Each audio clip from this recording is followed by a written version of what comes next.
All right, everyone. Welcome to another Founders Community Expert Talk.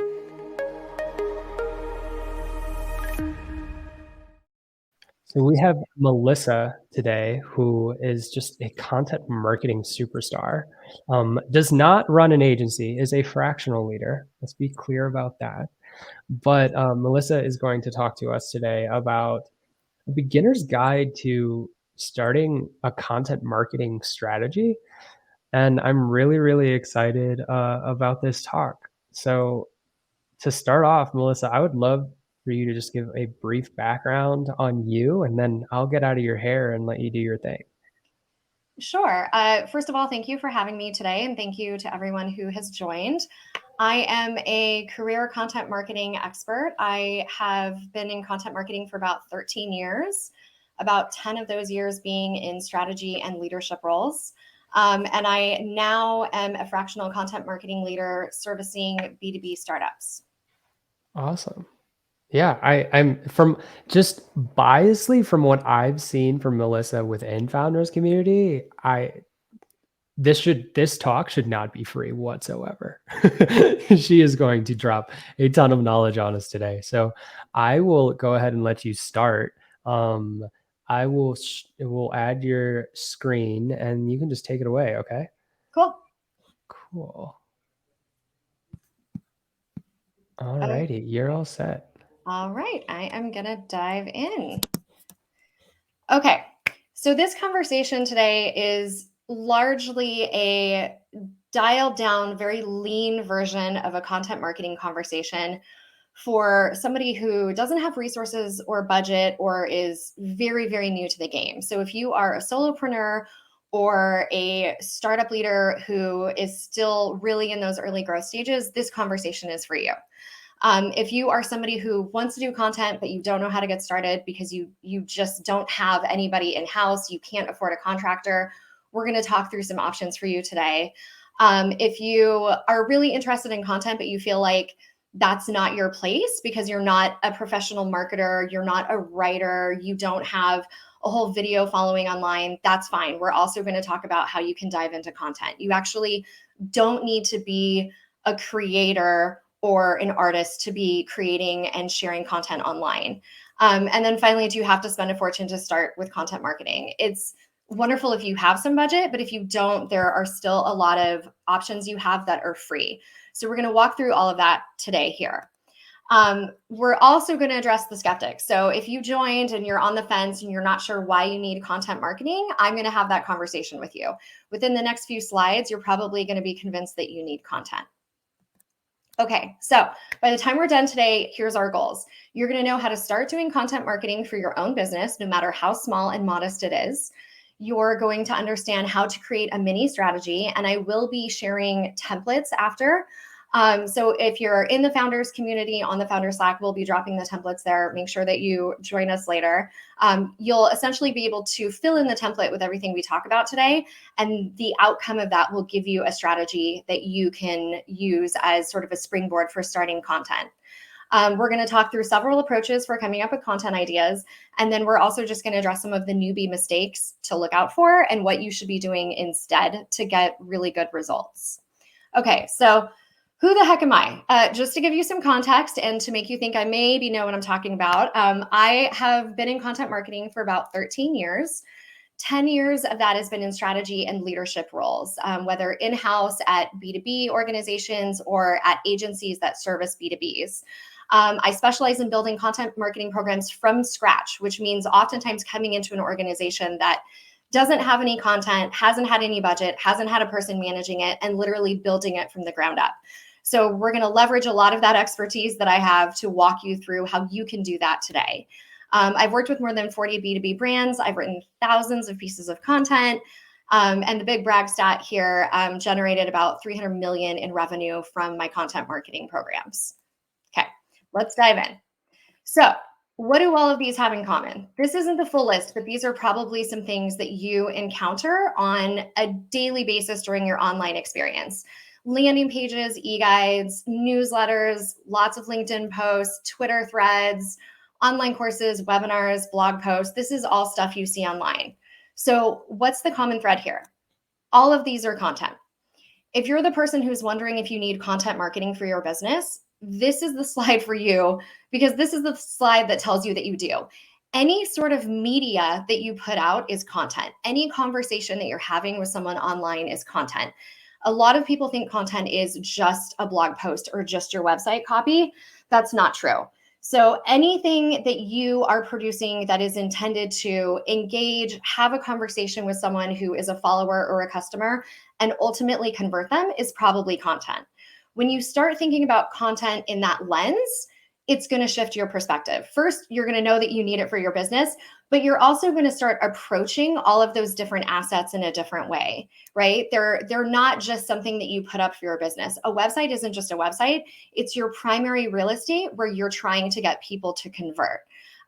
Twitter isn't just short little shower thoughts that you have all day. Twitter is a place where you can gain a following, get people interested in your service, in your perspectives, and then ultimately be able to sell to those people as you build relationships. Okay, if that didn't convince you, I've also got a slide of data. We're only going to do one. But this really highlights the value of content marketing. A lot of people don't understand the value, and I think it's really important to, again, frame that in sort of a modern lens. So Americans are spending 7.5 hours a day online consuming digital media. That's a huge portion of your day. So if you're not putting content out there, you better believe that your competitors or someone else that is going to distract someone from your brand is putting content out there, and people are consuming it all day long. So you would be really remiss in sort of missing the boat if you're not participating in that conversation. Content marketing is also cheaper than outbound marketing. So if you're running paid ads, and a lot of people start with paid, that's fine. But there is a point where your paid spend tends to plateau, or you're simply just not seeing the ROI that you really want to see with your paid program. That's oftentimes when people start doing content marketing. Over time, it's going to help you generate more leads than a paid program, but it's also going to cost you significantly less. So while it does take a little bit longer to ramp up your content marketing, ultimately it may serve you better. And it's also going to help you diversify your lead sources and diversify where you're getting revenue coming into your business. So hopefully that's convinced some of the skeptics out there. If you weren't a skeptic and you thought you needed content, hopefully you still think you need content. And now I'm going to start walking you through the framework. So here's an overview of a framework that I use with a lot of my clients. You'll see a lot of different content approaches out here. That's fine. They're not necessarily wrong. They may just be different. These are words that I say over and over and over again. And so I've taken each of these themes and I've basically turned it into a section of a content strategy framework. So we're going to walk through each one of these individually today. And overall, by the time we get to the sixth one, you're going to have a really strong holistic perspective for what a content strategy looks like, what messaging you're bringing online, how you're talking about your brand, how you're interacting with people, how you're standing out online. So the first is clarity. This has got to be your starting point. If you don't know what you want to accomplish with content, you're not really going to get anywhere. So think through what your goals are, what is going to help you hit those goals in terms of the conversations you're having, the channels you're spending time on, the people that you're talking to, how you're positioning your brand, and then just what the heck you're going to say online. That's the number one question everyone asks me. And don't worry, I do have a whole section on that later. So here's the 3 things you need to clarify. What does content marketing success look like for you? Are you trying to get people to subscribe to your newsletter? Are you trying to build an online community like Mike is? Are you trying to get website traffic? If you definitely want to use it for lead gen and really hit that end goal, that's fine too. A lot of companies do that. But you need to know what your goal is so that you can then reverse engineer content that helps you meet your goal. What a lot of newbies do is the opposite. They just throw content out there, very spaghetti method, and they'll create something and then say, okay, great, how does this help me meet my goal? Well, it may not. And then you have a great asset that you spent a lot of time and money creating, and it's not really getting you closer to where you want to be. So it's better to start at the opposite end. If you know what the target is, you're more likely to be able to hit it. So the very first thing you need to think about is what the goal is of your content marketing program. Once you do that, think about how you're positioning your brand. Who are you online? What voice are you using? What's your stance online? You're going to have thoughts and opinions about your industry, the products and services that you offer, different trends you see in the market. Those are all conversations that you want to participate in to position yourself as an expert and position your brand as a leader. And then from there, your messaging. So that's sort of tying your goals and your brand to the needs and wants and priorities of your customers. So what are themes and topics that really align with the above that you can then go and talk to your audience about? That's how you're going to connect those two dots between what you offer and who you're talking to. So here's a good example. LinkedIn. So currently the only content marketing I'm doing for my own business, because I spend a lot more time marketing clients than I do myself, is LinkedIn content. I post every single day around the same time each day. And what I'm looking for is not impressions or likes or even comments. Those things are great and they certainly help. But my goal for LinkedIn is just to get QLs for the services that I offer. So for me, that oftentimes looks like someone who is engaging a lot with my post conversations. And eventually we start chatting in DMs, and that turns into a real conversation. We're going to set up a Google Meet or a Zoom call. We're going to start talking about their needs. And eventually I'm going to be able to offer them content marketing services. So for me, even if I get a ton of likes and a ton of comments on a post, that's not necessarily my goal. My goal is those people that reach out that are really interested in the services that I offer. So again, the content is just sort of a means to an end. I have an example over here on the left-hand side. So this is someone who was a CRO that I had not talked with in probably 4 or 5 years, but he was steadily following my LinkedIn content. And he reached out to me in my LinkedIn messages and just said, hey, like we're looking to expand our marketing. Can I talk to you about some of the services you offer? That's perfect. I didn't even have to pitch him. I didn't even have to bring up the topic. He brought it up to me, which is the ideal outcome that I want there, right? So your goal also doesn't have to be super complicated. You don't need to have pages of charts and lots of data and lots of graphics. It can absolutely be as simple as, I want to build a following on Twitter, and I want some of those people I'm having conversations with to turn into customers. That's all it needs to be. It doesn't need to be anything groundbreaking. Okay, so the next step is positioning. So we hear this a lot, and I think a lot of people are murky on branding in general. What's your position in the market? A lot of people think about their position in terms of where they stand against their competitors. They're faster, cheaper, easier. All of those things are lovely. A lot of those things aren't going to speak to your customers in the most meaningful way possible. So instead, I want you to think about how you would position your brand in the mind of your customer. When your customer thinks about you, what are they thinking about? Are you the really prestigious boutique option that not everyone can afford?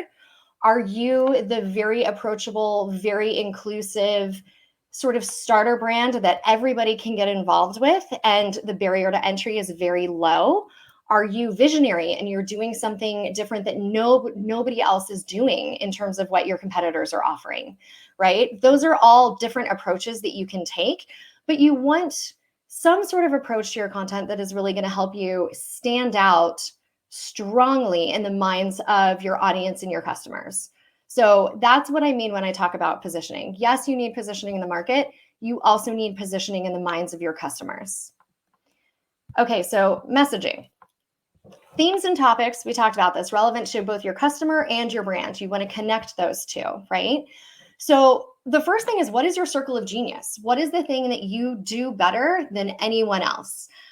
Justin Welsh talks about this a lot, and he says, what is a topic you know so much about that if someone asked you completely unprompted and you were totally unprepared, you could talk about it for 30 minutes? Hopefully that's the thing that you've centered your business around, because that makes it very easy, right? So for me, it's content marketing. This is what I'm doing right now, right? Whatever your circle of genius is, lean heavily into that.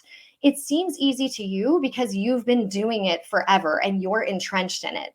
For someone who is new or unfamiliar, they don't have nearly as much knowledge as you. So things that seem really obvious and basic to you are not going to be obvious and basic to them. They still need your help. So whatever that is, lean into it. I also encourage you to have an opinion. A lot of people starting out are trying to blend in. You see what everyone else is doing. So you're talking about the same topics. You don't want to deter people because you want as many followers as possible. All of those things are valid concerns, but they're not necessarily going to help you get closer to your content marketing goals. So if you have a specific stance on a debate in the industry or a trend like AI, talk about that stance, share your opinion. And yes, your opinion may deter some of the people that don't agree with you, but what it's also going to do is attract those that do agree, right? Or those who do see your perspective. So you're going to be attracting your tribe of people. That's ultimately what you want to do. There's no point in attracting people who may not be on board, because ultimately you're not going to be able to build relationships with them. You're not going to be able to sell to them. So focus on the ones that you do want to attract and have an opinion. There's nothing wrong with that.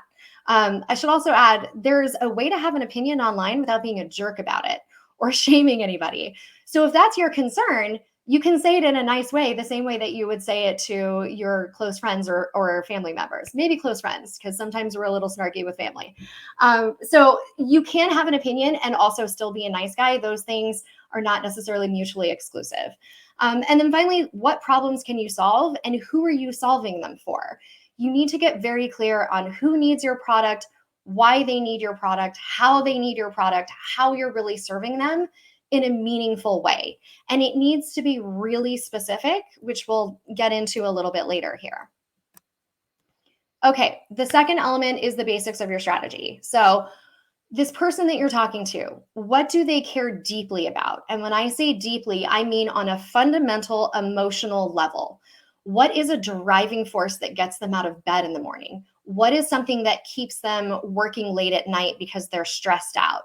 What is something that brings them joy? What is something that just pisses them off? Whatever it is, if they care about it enough that they're a little bit emotional about it, then it's very easy for you to get their attention and step in and say, hey, I've got a solution for you. I've got something that will help you, information that will help you get to the next level. Think about that and spend more time thinking about that than probably most other elements of your business. You need to know how you serve people and how it's meaningful for them. And when you tap into that, that's going to help you craft a lot of your content marketing strategy. Also think about where they're consuming content and hanging out online. So if a lot of your audience is on a specific platform and you're not there, do you need to be there? Right? Because getting them to come to you is a lot more difficult than you going to where they're already hanging out and already spending time and trying to build a relationship, because you've already cut your work there in half. So consider going where they are, especially in the early days. Find out where they're hanging out online, where they're having conversations, and start joining in those conversations instead of trying to drive people back to your site, your hub, your community. That's going to be 10 times harder. And that is something that oftentimes is a little easier once you're further along in your content marketing journey, right?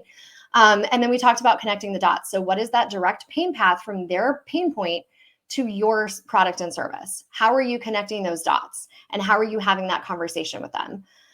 You need to get really specific about that. It's not just like, oh, we save your business time. No, it's much more like, hey, do you hate bookkeeping? Is it a total grind? You probably didn't start, as a business owner because you wanted to spend your day in QuickBooks. So I'm going to help you do that. I save you 10 hours a week by doing all of your bookkeeping for you, right? Now you're talking to them on a relatable level, right? Yes, it feels like a grind every time I do bookkeeping. Yes, I've thought about outsourcing. Yes, I would rather use that time in a more profitable way for my business. It's not profitable for me because I struggle with it. I can pass it on to someone else who is much more well-versed and frankly much faster, so that it frees me up to spend time on other areas of my business, right? That's a more meaningful conversation than just like, hey, I can help you with bookkeeping. Okay, so your ideal customer. Pay close attention to the meme on the left. We've probably seen this passed around a few times, but it's very, very accurate. If all you have about your customer is demographic data, you don't have enough. You need to go back and you need to do substantially more research into who this person is. So everything that I've been talking about, you'll notice, has nothing to do with demographics. I didn't say what their age was. I didn't say whether they identify as male or female. I didn't necessarily say what their income was. I'm talking about connecting with people on an emotional level, right? These demographics may help drive you in the right direction, but they're not going to get you there. A demographic data point is like telling someone to go north, right? Versus saying, go north for 12 miles, turn left at the oak tree, and my house is going to be there on the right-hand side, right? You need to go a little bit further with your data. If you haven't done a lot of customer research, this is going to be hard for you. So here's some prompts that can really help you though. What's the daily experience for them? Walk yourself through a day in their shoes from the moment they get up to the moment they go to bed and everything in between. We talked about the emotions. So, going back to this, what scares them, what frustrates them, what's holding them back, what gets them really excited. These are all things that can help you make sure the conversations you have online are resonating with the people you want to talk to. How are you actually helping them? What value are you providing? Sure, you're providing your service, but there's a lot of value you can provide before that. You can share some of your expertise for free. You can answer questions for people. You can support them online. You can cheer them on. What kind of content do they prefer? Are these the type of people who would read an e-guide or read a blog post? Maybe not, especially if they gravitate toward younger, especially if they don't have a lot of time on their hands, especially if it's more of a high level topic versus something that's a deep dive that you're talking about, right? Then maybe you want something short. Maybe you want video content. Maybe you want to be on Twitter.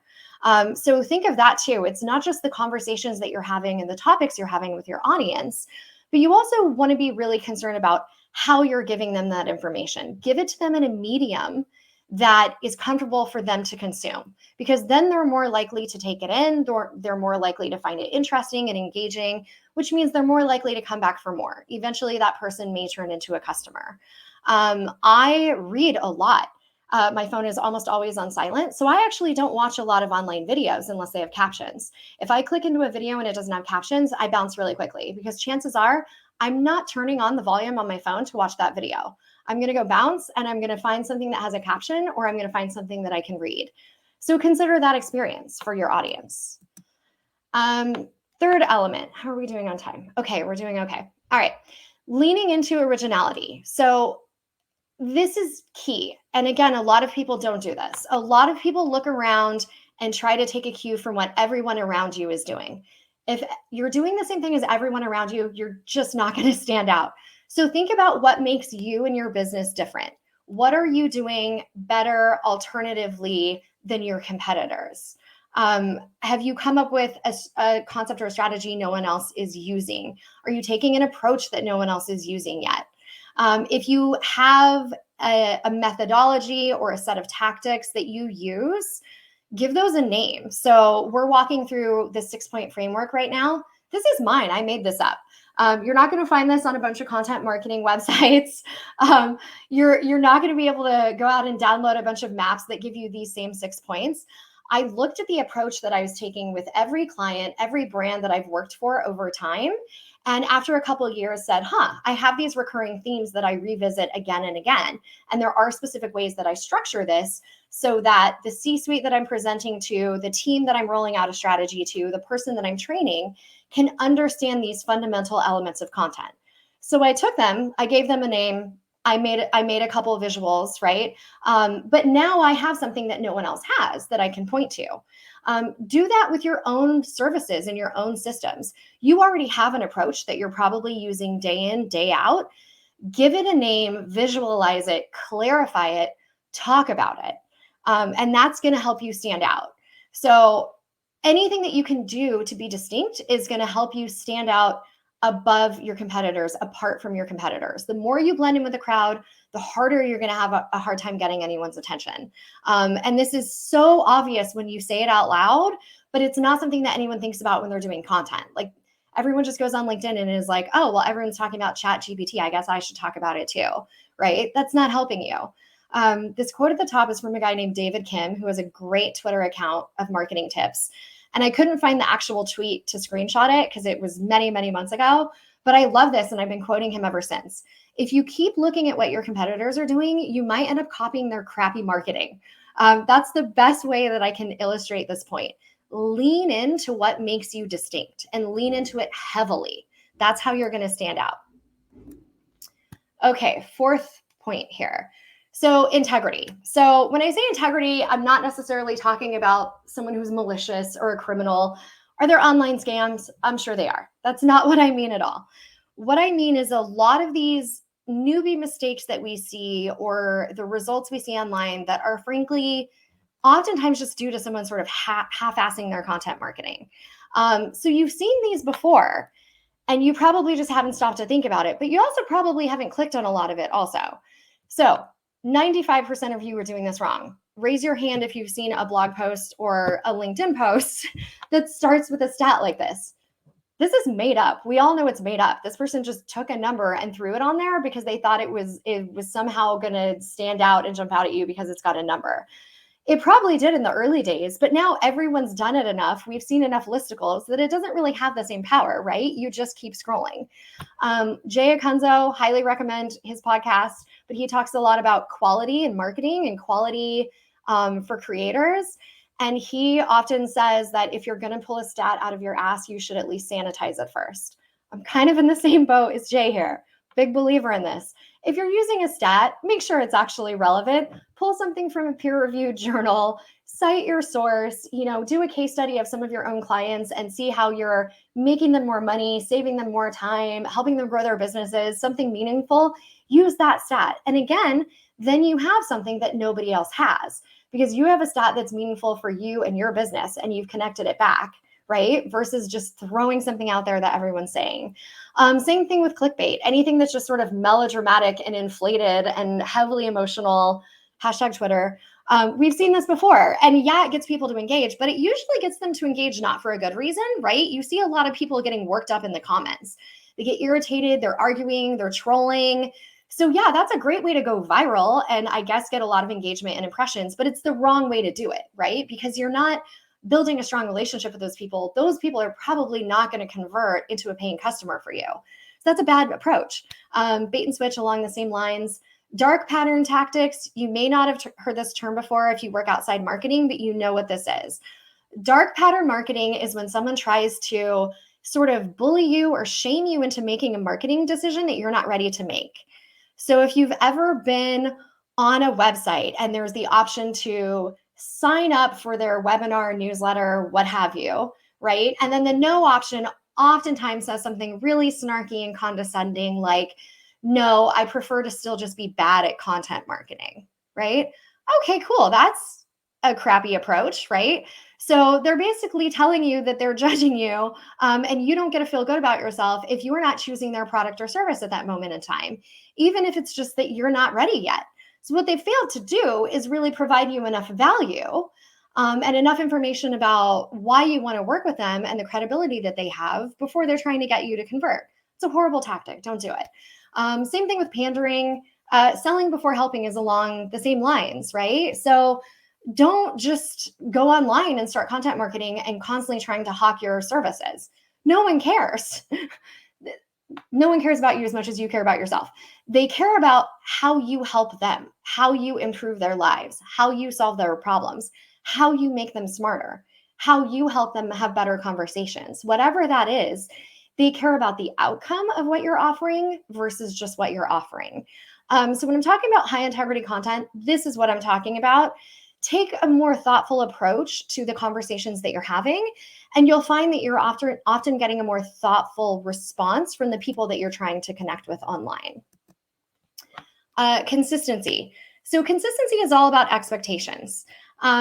This is rooted in human behavior and psychology. There were several Ivy League studies that came out years ago where they actually did a bunch of research with people across America. And they found that most people would prefer to get bad news than to live in suspense. People literally would rather get rejected, denied, hear awful news than be in a situation where they don't have any news at all. As human beings, we like to know what we're dealing with. We like to know what's next. So we're very big on expectations and security. So again, I encourage you to lean into that. And the more you're setting clear expectations for the people that you're having a conversation with, the better those conversations are going to be. And typically the better they're going to convert for you, right? So consistency builds trust. This one is super easy. So have a consistent voice, tone, and message. Whoever you say you are, be that person online. Your stance about things in the industry can change over time. Your opinions are going to change. But the best way for me to explain this is that your voice online should mirror your voice in the real world. So I've been talking with you today. There's probably been some fluctuation up and down. If I had a cold, my voice would be a little bit hoarse, right?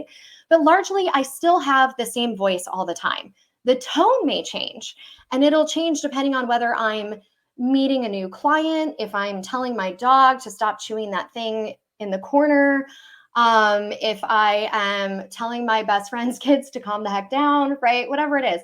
So tone changes, but your voice doesn't. That's a really good way to look at that distinction. And then just showing up when you say you will. So a lot of people abandon content marketing really easy because they don't see results. How many times have you signed up for a weekly newsletter and suddenly you don't get it for 6 or 7 weeks? Or you get really invested in a podcast and they do half a season of this new podcast and then they bail and you don't hear from them again, right? So be consistent. If you tell people that you're going to show up online, you actually have to show up for them when and where you say you're going to show up. Huge fan of that. Definitely create a cadence. The important thing about this is you don't need to be an expert in everything. You just need to be an expert in your thing. So I think a lot of why people stop showing up or show up inconsistently is because they get intimidated, right? You put out a blog post, a lot of people didn't respond to that next one. Now you're overthinking the next one. So it's late. And then the next one's late, right? Don't do that. Move on to the next one. Part of content marketing is trial and error. There's no exact science because there's no product, service, business, or person who is exactly like you. So every conversation happening online is going to be at least slightly different from the one that you're having, right? Only you can have that conversation. It's going to take some trial and error to figure out how to have that conversation, where to have it, who you're having it with, and what really resonates with those people and builds relationships with them, right? And finally, just be authentic. I think that's a big point of consistency too. We think that we need to be perfect online. For myself, I used to think I needed to be really poised, right? And I am oftentimes tempted to hide behind a keyboard versus do some sort of video conversation like I'm doing right now. That really was a disservice to me because I would do video chats and try to be this poised, perfect PR person. That's not me. I say dude. I'm probably the person most likely to say a curse word in a meeting, but I lean into that because I'm still great at what I do and I'm still really knowledgeable there. I'm just also not your poised PR person. But that's fine because I'm not trying to be. That's not the service that I offer. I'm not the person who's going to go out and be a figurehead for a company except my own, right? And for my own, I really want people to like me and to have an authentic relationship with me. So consider that as well. Even in B2B, we're still doing business with people. We're not doing business with companies. And we all want to do business with someone that we like and someone that we trust, right? That is going to override anything else that you could possibly try to present online. If you're being really authentic, then you're going to be more trustworthy and you're going to be more consistent. So lean into that as well. I know I keep saying lean into that. I should maybe add that as like the seventh part of my 6 elements. Okay, so here's the sixth part. We're doing well. We're doing well on time. Got probably like 20-30% more slides. Okay, adjacent optimizations. So when I talk about adjacency, what I'm talking about is everything that surrounds your content marketing program. Content marketing doesn't work in a vacuum, just as none of your other content or your marketing channels do, right? It's part of something bigger. It's part of a larger marketing program. It's part of a larger sales enablement program. It's part of all of the different ways that you are putting your brand and yourself out there online. So you're not going to get good performance if you're completely ignoring those other elements and you're just doing content. So here's what I mean by that. If you create some incredible content on your blog and it's not optimized for SEO, you're probably not going to get results. If you create some incredible content and you're using a horrific font that is really beautiful and really hard to read, you're not going to get good results. If it's someone like me who loves a video caption and you don't have video captions, that's your reader comprehension. You're not going to get it. Same thing for user experience and conversion rate optimization. So if you're doing all that hard work of driving someone back to your product or your site, make it easy for them to convert. Put buttons where somebody would naturally want to click and find out more. Make it really easy to navigate to different sections of your site to learn more about you or the different services that you offer. Make it easy for them to talk with your team and fill out a form and get in touch. All of those things tend to be forgotten because people are just churning out content. But what happens when the content's doing really well? Well, that's great, but the content is only half the battle, right? You've gotten them to engage, you've gotten them excited. Now do yourself a favor and make it very, very easy for them to keep having that conversation with you and take it further, right? Distribution. If you're creating content for other channels, share it on social media. It only takes a couple extra minutes to redistribute that content. And that way you're getting more mileage out of it, you're saving yourself budget, and you're using it in multiple ways to support your business. So this is for every person who publishes a blog post and then just lets it sit there and get dusty. Don't do that. Distribute it on social. Share it. Pull the top highlights from that blog post. Pull the different statistics from that blog post. If you've interviewed a subject matter expert, take that cool quote and turn it into a graphic and share it on social, right? Now you're suddenly getting more mileage out of your content. Same thing goes for other marketing channels. So if you're already doing paid or you've got a few sales team members and you're trying to add content marketing in, they can cross pollinate and you'll see a lift across all the channels when they start working together. So if you're working with a salesperson, go ask that person, what are the questions that they're asked most often? What are the rebuttals and the apprehensions they typically hear from customers? Those are things that you can speak to in your content marketing. And then what happens is you're giving that person an asset that they can share. So if someone is really nervous about something, your salesperson now has a little bit of a script, or they can even say, hey, I'm glad you brought that up. We've got an entire guide that walks you through this service and how it's going to help your business in a meaningful way, right? Same thing with paid marketing. So organic content, the feedback cycle is sometimes a little slower. And if we're just doing guesswork and we don't really know what's working or what's not, it can take a while before we start hitting on something that's engaging. If you're doing paid marketing, you have a shorter feedback cycle. So look at your paid ads that are performing well. What are they saying? What's the tone of voice you're using there? What are they talking about? What's on that landing page?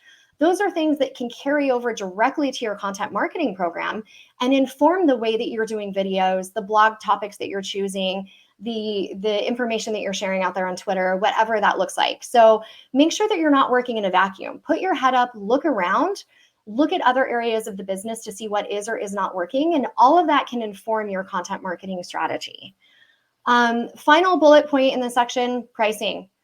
This is a big pet peeve of mine, especially in B2B SaaS. Make it easy for me to pay you.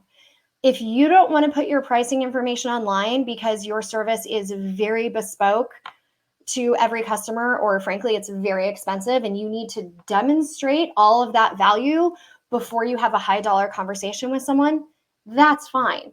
But you can still list a range online. You can still list a starting at. You could sort of productize your services and break those into different components. Give me some idea of what the pricing is. For the love of God, have a pricing page.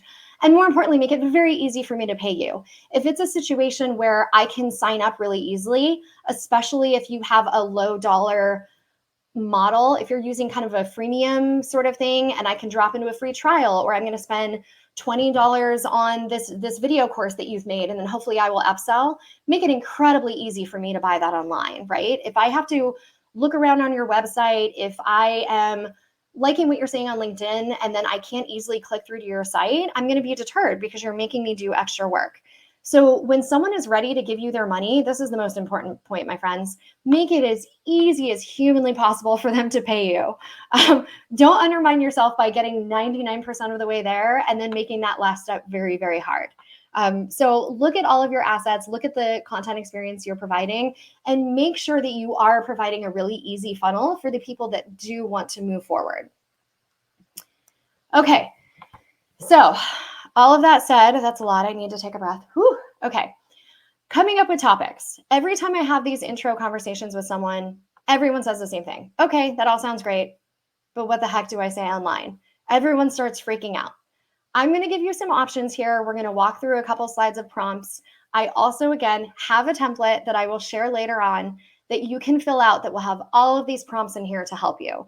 If you actually do the work and take a couple hours and fill out everything in my template today about all the 6 points we've talked about these topic prompts, the outcome of that will be a content strategy because you'll have answers to all of those key points, and then you'll have all of the topics and themes that relate to those, right? So this is something that can be done. We're going to talk through it. Okay, so some common approaches. You see these online all the time. And I want to illustrate that you don't have to be just one of these. You can switch gears or you can be a few of these depending on what you're talking about. So if you've been doing something for 10 or 20 years and this is what your business is based around, you're a mentor, you're a guide. You are much farther on the journey than a lot of the people that you're talking to, a lot of the people that are probably going to be coming to you and buying your product. Talk that way. Share all of this knowledge that you have. I also want to say, don't be afraid to share it. Like, well, if I share too much, then people won't buy from me. An approach I like is Teddy Matrosalis, who has a huge Twitter following. And we did sort of like a mastermind conversation about 6 months ago when I started my business. And he said, people buy implementation, not information. If you think of it that way, it makes it very easy. Share your knowledge, share your value, share what you know, share your opinions because nobody else has those, right? Don't be afraid they're not going to buy from you because there are people that follow you that love that stuff. And most people are way too lazy to condense all of that for themselves and then go implement. Most people eventually are going to go, wow, you really know what you're talking about. I don't have the time or the energy to deal with this. I'm just going to hire you to do it, right? Because you've shared that value, you've built that trust. You can also take like a student approach.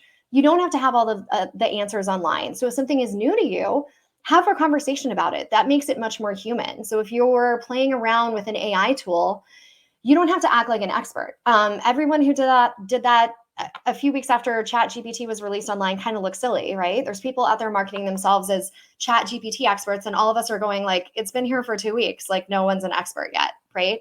That looks silly. What looks more meaningful is like, hey, I was messing around with Chat GPT and found it can do XYZ really well for my business. What are you guys finding? Or what are you using it for? Then you're also opening up a conversation versus just standing on a soapbox and talking to people, right? So think of all of these different approaches. Building in public. I do this a lot. I share what I call no bullshit updates about my business. And I talk about whether a client didn't sign or some goofy thing I did online, or just trying to figure out like systems and project management behind the scenes, right? In the early days, I would have a conversation with a client, and they would be like, oh, great, you've got a pricing deck and all this information, right? Just send it over to me after. And I would be like, yeah, absolutely. Like it's on its way. Finish the meeting and then go make the things because I literally didn't have the assets yet because I just started my business very quickly, right?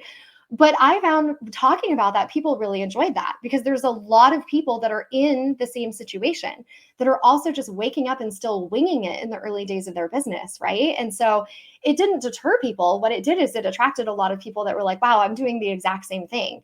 And then you can cheer each other on, you can support each other. And that's how you start building a community. That's how you start building meaningful relationships with the people that you hopefully want to turn into customers at some point, right? Okay, so a couple other things. You can talk about yourself. A lot of people think they can't do this. You absolutely can. You're a human being, and people like following people, not brands. So again, pay attention to emotions. What inspires you, frustrates you, what gets you excited? What do you love about what you do? Why are you doing it? Tell people that. What's the worst part about what you do? Everybody's got a gripe, but that makes you human. Talk about your backstory. So people love a rags to riches story. People love a story of how someone built a successful business from nothing. People love a career transition story where somebody went to school for, teaching and somehow ended up being like a talk show host. Like, cool, how'd you do that? That's a crazy transition. Talk about it, right? This makes you human. The important thing here is to make sure that if you're doing this approach, you're telling stories. You're not sharing facts. No one wants your resume. Nobody wants your demographic data. They want stories. So think of it in terms of the stories that are happening in your life and tell those to the people that you're talking to. Talk with your customers, not at them. So try to have a conversation. Try to talk in a way that gets them to engage and take that meaningful next step with you. What are they emotional about? What are their biggest dreams? What's a driving force for them? Is there any information that you can provide, a conversation that you can have that's going to help them get closer to those dreams? How do you do that? Where do you have that conversation online? These are all prompts that you can use to start crafting topics for different content shares. And then definitely talk shop. Yes, talk about your business. Don't just talk about your business from your own point of view. Talk about it from your client's point of view, right? So How do you help them meet their goals? What customer success stories do you have?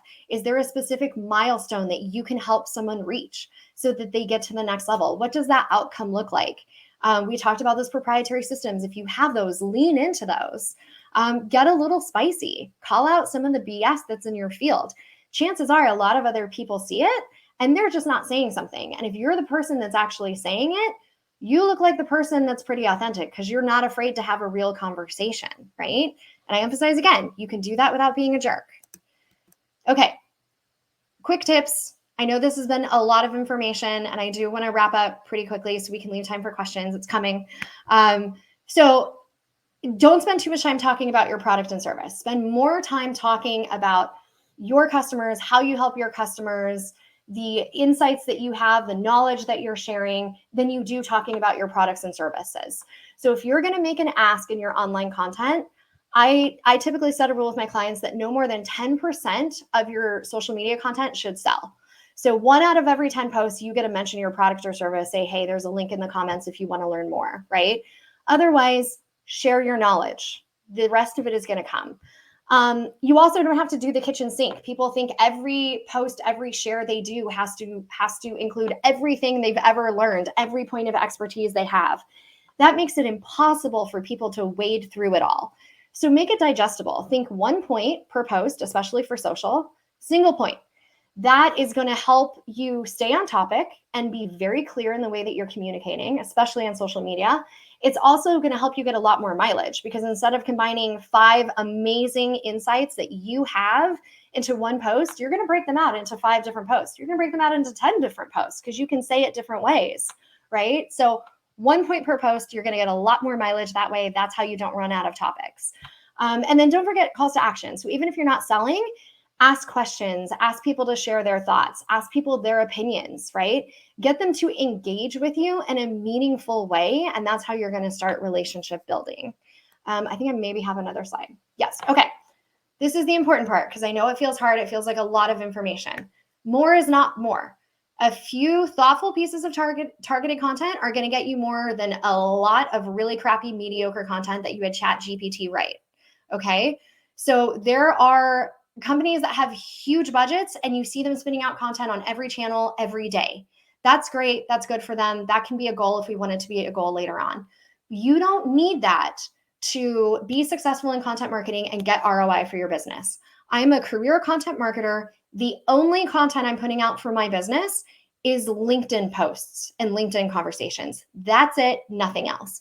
Because right now in the early growth stages, I simply don't have time for everything else. But I will also say every single client that I've gotten has been through LinkedIn or through a referral from someone in my LinkedIn network. Think of it the same way in your content. Show up somewhere and go all in on that one place, do really well at it. You can add other channels as you go, and you can add more content as you go. If you can only show up twice a week, that's fine. Show up twice a week with the most thoughtful post, the most thoughtful podcast episode that you possibly can, even if it's short, and then just share it with people, right? And you can build into something else. So I also want to emphasize the high production value doesn't matter. So if anyone's taken a course like Justin Welsh, he makes millions of dollars and it's just like him in his office with kind of crappy lighting, like recording some videos. And his templates are all like Google Docs and spreadsheets, right? He's made millions of dollars off that. So don't think that you need a film studio. Don't think that you need world's best copywriter to start sharing your expertise online. You don't. What you need is your own distinct brand. What's interesting about you? What's different about you? What's awesome about what you offer, right? And when you're distinct and you're authentic, you're going to stand out and no one's going to care if there's a typo. No one's going to care if you have crappy lighting, as long as they're really resonating with what you're saying. I think that might be it. Yes. Okay. So I do share content tips and marketing and leadership tips every day on LinkedIn. So if you want to follow me, that's where you follow me. I'm not going to pitch you anything. I'm not here to sell you. I'm just here to help you. So I think I'm going to toss it out to Mike. Mike, do we have questions? Yeah, I think our stream is like 10 seconds delayed. So I think the questions will start rolling in. Okay. But I have a bunch for you. So until they do, I'm going to be selfish. I think we talk a lot about this in founders community as well. I think a lot of questions that people are going to have is I have AI tools or I could outsource. I can't handle writing blogs and doing this all myself. I have a little bit of budget. What do I put it towards? Um, and that's not necessarily a great question. It's more so a like, if you had a little budget and needed help, what direction would you go in? Would you Yeah. go an AI route? Would you hire a personalist? Like, what would you do? I think it's going to depend on what works for you. So, again, start with those goals, right? What are you hoping to get out of the content marketing program? And then from there, like, what does that program look like for you? So, if you think that doing a whole video series is going to help you build your business, cool. If you need some help, use something like Chat GPT for prompts, right? I don't think there's anything wrong with that. But I would say make sure that you're still tying it back to your own subject matter expertise, to the trends and conversations you see having in the industry, to all of the conversations that you're having with your customers, right? Do something like this. Like, I'm in my office. Clearly, I've got a guest bed in the background, right? I'm not doing anything fancy. I don't think anyone's going to leave a note in the comments and be like, oh my God, I can't believe she's not in a film studio. I don't have a neon sign like Mike's, but I am going to order one because I love Mike's neon sign. Um, if all you can do is social content and you don't have a budget, you don't have a lot of time, that's great. Literally take 20 minutes every day, just do LinkedIn content and go all in on that channel. It doesn't have to be a heavy lift, right? If you are thinking in terms, especially of outsourcing as a solution for your budget, I do want to highlight I would not outsource your strategy unless you're outsourcing it to someone who is a strategist and an expert at that thing. If you want to outsource your paid strategy to a paid marketer, by all means do that.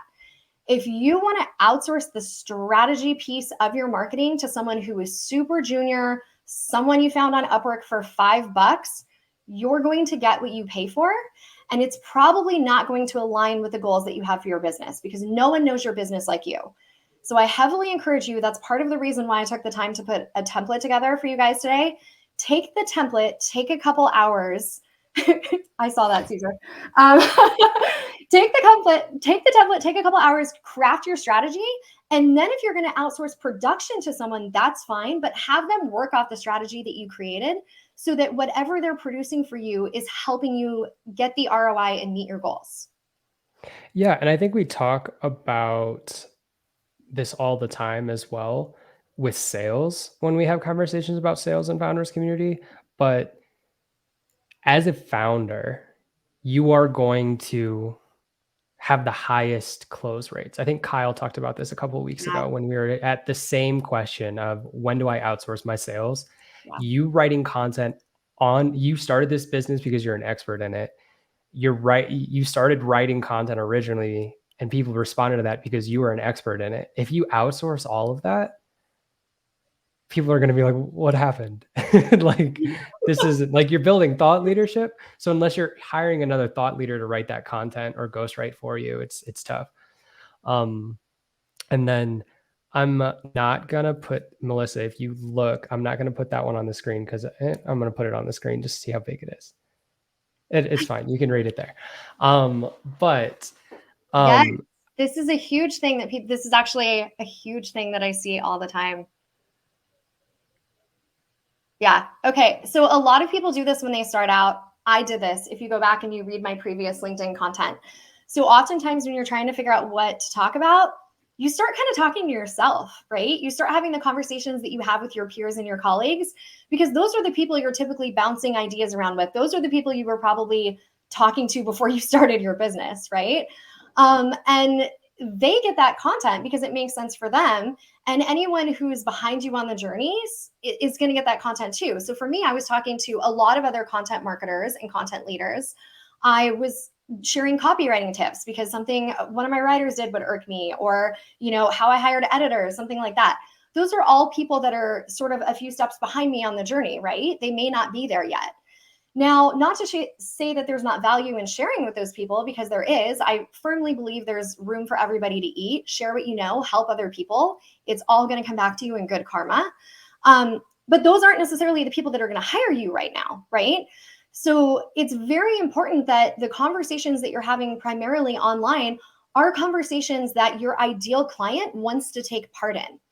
So for me, for example, I am targeting B2B founders, primarily tech, primarily SaaS, right?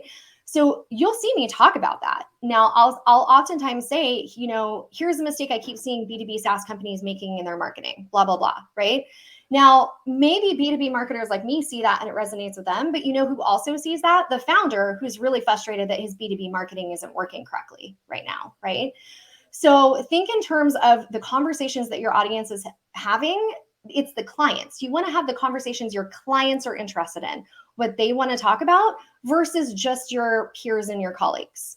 And again, not to say like don't neglect them. If you have friends online and you can hype each other and sometimes you just want to talk shop and nerd out, all of that is fine. That makes you human, right? We all have moods, we have different topics, we have different things we want to discuss at different times, but make sure a substantial portion of your content is actually talking to your ideal client. Absolutely. And Rachel is asking if there's going to be a replay of this talk. Um, Melissa, do you want to give a pitch about where this replay is going to be? Um, Sure. Yes. So the founders community, you need to join. We will have the replay in there. It's free. It's a Slack community that Mike developed. I'm marketing for Mike. It's a Slack community that Mike developed where founders or even maybe aspiring founders can meet and connect with each other in a meaningful way, not necessarily on social media, right? So if you have questions about your business and you want to say, hey guys, what the heck am I doing? Like that's the place to ask. So we actually have a lot of these expert talks that are really cool. Highly advise you if you're going to join to also go watch Kyle's talk from a couple of weeks ago. He did it was like whatever, like 16 points to building out your sales process or something. I have a marketing background. I don't have a sales background and I don't actually like selling for my business. And I found that like groundbreaking. Yeah. So join us on the community. It's free. It's on Slack. Might drop a link or something. And you can get a replay there. I'm also going to be sharing the templates there. So for anybody who's in there, I will share those within the next day or so. I'm like putting polishing touches and I may actually address some of these questions in the templates, but it will be yours. You can just make a copy and download it and use it for your business as you see fit. That was better than I probably could have done. And It was that a was little amazing. dirty. See, I'm better with the written word versus the Yeah. video, but hard to edit Well, live. no, it's fine. I've been, yeah. Uh, Love it. So, but yes, so that all of this is, so we record all of these separately from LinkedIn as well and sort of have a library of content. So we have a bunch of these different expert talks. We have one of these every single week where it's live. So you can participate live if you can, but if you can't, we'll record it and have conversations about it throughout the week. If anyone is interested, tomorrow and Friday, we also have conversations. So Melissa is going to be the center of attention this week and content marketing on how we can all improve content marketing. And we'll bounce ideas off each other in like an intimate Zoom call. So this was awesome. Melissa, I didn't get to all my questions. you can ask more if you But want to, if you don't mind going yeah. over. Yeah. I think so. One of the biggest questions that I have, and I think this is debated, and we've, again, in founders community, I think we debate this all the time, is gated versus not gated, and when to do gated content, when to do paid content, and when to just let people have it. Do you have opinions on that? I do have opinions on that. They may not all be correct, but here we go. So, especially when you're first starting out, don't gate it. The thing about gating is that you're creating this barrier to entry for someone. So, unless it is something that is highly valuable, something that someone may pay for, they're not going to engage with that content. If you don't have a following, if you're brand new to business, no one knows who you are, you haven't built a lot of street cred yet, you're not sure what your message is, all of those things, don't get your content because a substantially smaller portion of people are going to be consuming it. So first of all, you're not going to get that ROI really quickly, but more importantly, you're not going to get the feedback, right? You want to distribute your content to a wide audience in the early days so you can figure out what sticks. So make it freely available so that people know what works and what doesn't work. And that's also going to help you refine your messaging and your approach and your content assets over time so that they are helping you get some actual ROI, right? if you're going to introduce gating, the way that I encourage people to look at it is this valuable enough to gate?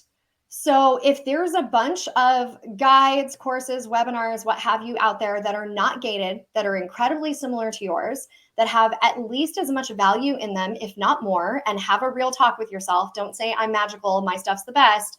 From the customer perspective, is it better or at least as good if there's other stuff that they can get that is not going to force them to hand over an email or pay a couple bucks? They're probably going to go seek out that stuff, and you're not going to see a lot of conversion. So if you want to gate something, that's fine, but that is when you need to make sure that it is incredibly, incredibly valuable. And I go back to the same point I made about Justin Welsh. That doesn't mean it has to be high production quality. You don't need graphic designers, you don't need video editors, you don't need a studio. It means the value is coming in the information and the tactics that you are sharing. That is why someone is going to give you an email or give you a couple bucks. Yeah. All right. I think that is a phenomenal note to end on. That was a phenomenal answer. Okay, good. I'll take it. So thank you so much for all of this. I think we're gonna have to have you back someday, and we'll do like advanced content marketing. Okay. Ooh, We can keep do different stages. I would love it. Yeah. Amazing. So obviously, if people have questions, they can reach out to you on LinkedIn. Um, in Founders Community, you're super accessible. If you'd like to, you didn't give a pitch for yourself, but I will. I'm pretty sure Melissa has like a waiting list, everybody. So I would contact her ASAP if you want help with your content marketing strategy and you're a B2B or a tech company. One, she's going to take you to the moon, and two, she has a waiting list. So just get on it, and she'll be able to help you out. But thank you so much. And as Rachel said, this is exactly what we all needed at just the right time. So Thank you, Mike. Thank you, Rachel. I appreciate that. I also will add, if you're working with a small budget, if you just got a question, reach out on LinkedIn or Slack or something, that's fine. If you can't afford my services on an ongoing basis, I do offer some ad hoc consulting as well. So if you just wanted to book me for 30 minutes or an hour and kind of rapid fire questions, we can also do that too. amazing. Awesome. Well, thank you so much. And we'll see you next time, everybody. Thank you.